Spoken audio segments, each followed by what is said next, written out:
we focus on our camp work, which in a way has a very clear audience, and how we focus on the much more inaccessible non-camp population.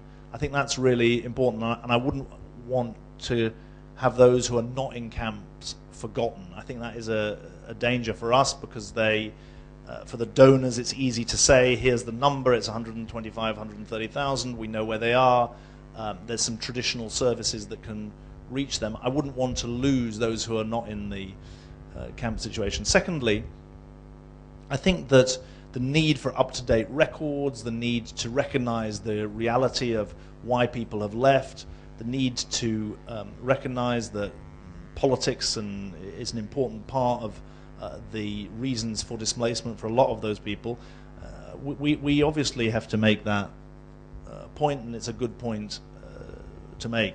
Equally, I think that the sequencing may be that we have to show that we're serious about staying and recognizing the contribution that we have to make, and we have to get the right balance between what we're offering and what we're demanding. And I think that's the balance I'm going to try and strike in the meetings that I've got. Michael Peel from the Financial Times.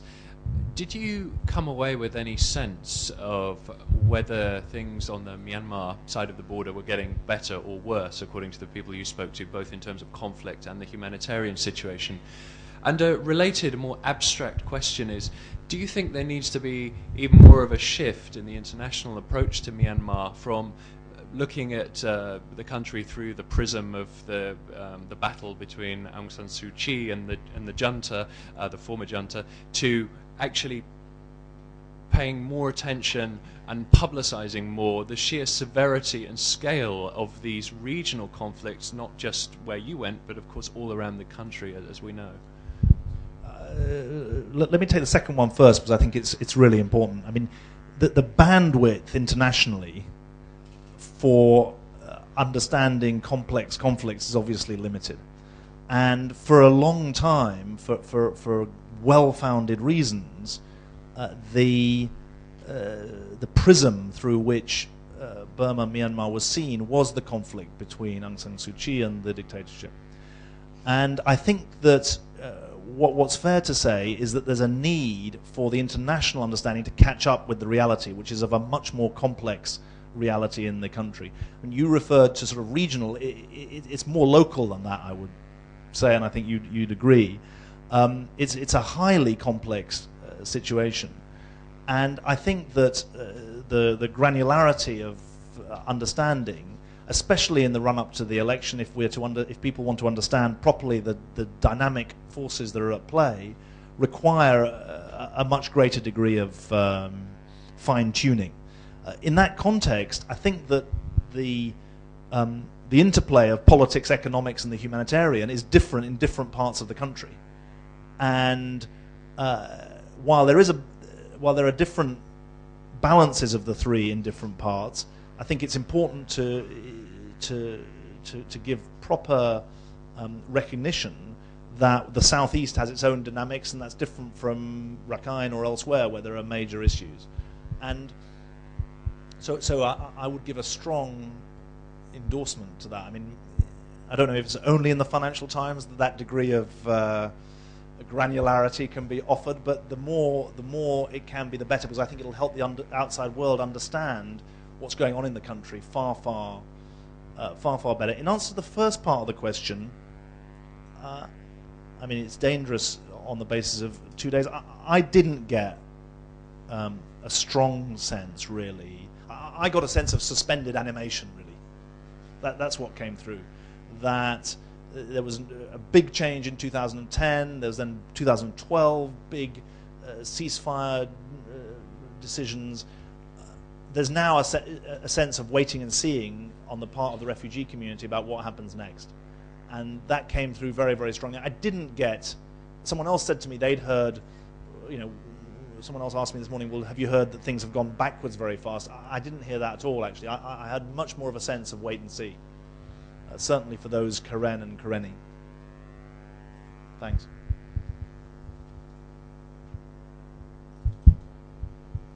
Yeah, my name is Mong Chonu. I'm a president of Burmese Rohingya Association in Thailand, also a former political prisoner of conscience from Burma. And I would like to ask some question, not one question only. Also, I would like to thanks to the gentleman because he already visited the, the refugee area alongside the border, where I used to visit many times. Actually, Burma is a country where she produced a lot of, the refugees as well as IDPs, internal displaced people in her own countries. I am from the Arkan, I'm a Rohingya. Now my area, the Arkan, there are nearly 250,000 Rohingyas become, the disabled, internal displaced people. There was genocide and ethnic cleansing that I think you already aware about that. In the Kachin area, more than 100,000 displaced people. The war is still going on. I don't know what you are talking about, the ceasefire. This is nonsense. Nonsense means the Burmese government, they are doing like to gain the political goal, to reach the political goal, they make sometimes, the ceasefire, sometimes, many types of, which you call the things in Myanmar. In the Karen area also the same. I would like to only highlight 3 areas. Karen area also this is one of the most producing the IDPs and the refugee producing, the area. So you visited this area alongside the border. Those who has been passing subhuman lives for years. Subhuman lives. Lack of proper education, lack of many things. So my question to you is that humanity, economic interest, engagement, so-called engagement. You guys, the world, especially the world, USA, the United Kingdom, and also the European Union, and as well as some other countries. What I feel and what I witnesses, the prediction is that since so-called open the Burma, these countries always give their economic interests above the human rights, above the humanity, above anything. This is my one question. Why are you doing this? Number 2 is in the name of census. The Kachin 39 organization of Kachin civil organization already opposed the census because they say that the census will bring the disaster in the area. And also, Karen community last week, they also produced the statement. Most of the civil rights organization, they say that they also oppose the which you call census. And Rohingya myself, we didn't get the code, a specific code for the national ethnicity. Before we used to have this. So the census, you are funding a lot of money so far. I know last month, up to last month, 41 million, the euros from some countries, 7 or 6 countries, and also UNFPA. So why are you going to, which you call the funded to the military regime to start the census before getting any peace in some particular area? According to your, the condition, without the peace, without the, peaceful atmosphere, the census cannot be conducted. But now you are going to conduct the so-called census. Now the ethnic cleansing and killing and burning started in my area. In the Mondo, there is 3 villages. Most of the 200 houses were already burned last 2 to 3 days. So this is my question is, we are asking the protection for the Rohingyas, we are asking protection for the Kachin, we are asking also amicable solution for all the refugees and the IDPs. Okay. How do you feel that?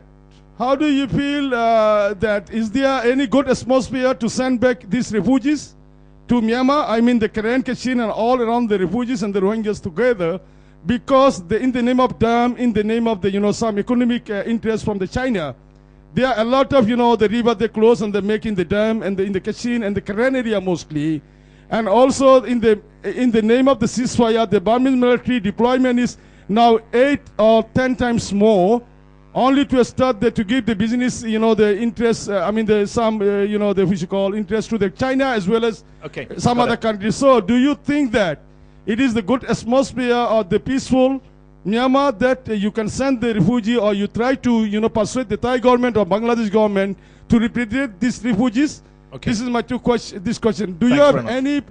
any agenda to include the Rohingya refugees here in your the International Rescue Committee agenda? Thank you very much. Okay, thanks. Thank you very much. Look, no one can read the UN report on the situation in Rakhine State and not be extremely concerned. So I understand the passion that you're bringing to it, and that seems to me to be important to recognize that. As a humanitarian organization, we are working in a wide range of places trying to address the humanitarian need. But in answer to your second question, I'm not going to start answering for European governments or the UN or others. That's sort of my old life, really. And I can speak to you from a humanitarian perspective. If you want to, conveniently, the man from the European Union is sitting opposite you, so you can target him for your questions.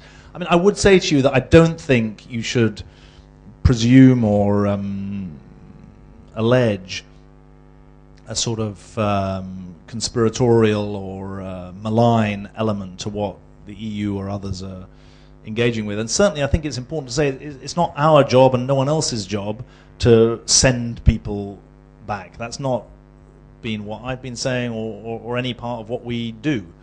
And the emphasis that I'm putting on the political and the economic and the social situation in the different communities of Myanmar speaks to that very directly. So I hope you understand that.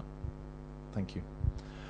Okay, last one. Anyone else with a burning or unburning question? No. Okay, thank you all very much for coming today. I appreciate it. Thank you. Oh, sorry. Sorry, David, excuse me. Jim Pollard from The Nation. Just wondering, in your discussion with other donors or other big groups here that have been working on the border for a long time, you see any of them moving out? I mean, it's wonderful to see your organisation. It's been there a very long time. It's done very good work. It's got a very good reputation. Others looking to backpedal a little bit, and does that make you want to stay in more? Thanks. Thanks for what you said as well. Look, I didn't get people wanting to backpedal. That's not what I heard. What I know is that donors are announcing big packages for the Myanmar programs that they're running. And I guess my argument to them would be, make sure that you're focusing on both sides of the border, not just one side of the border. And I think that's an important message for us as an organization to take on board and exemplify, and we will. But it's also an important message for the donor community, and I think it needs to go out loud and clear. I mean, the people are on both sides of the border, and just to push on one side isn't going to address the situation. And I think that's a profound and important lesson. And there are some big implications for the way in which we all go about our business that I hope we'll learn properly. Thanks very much. Thank you, everybody.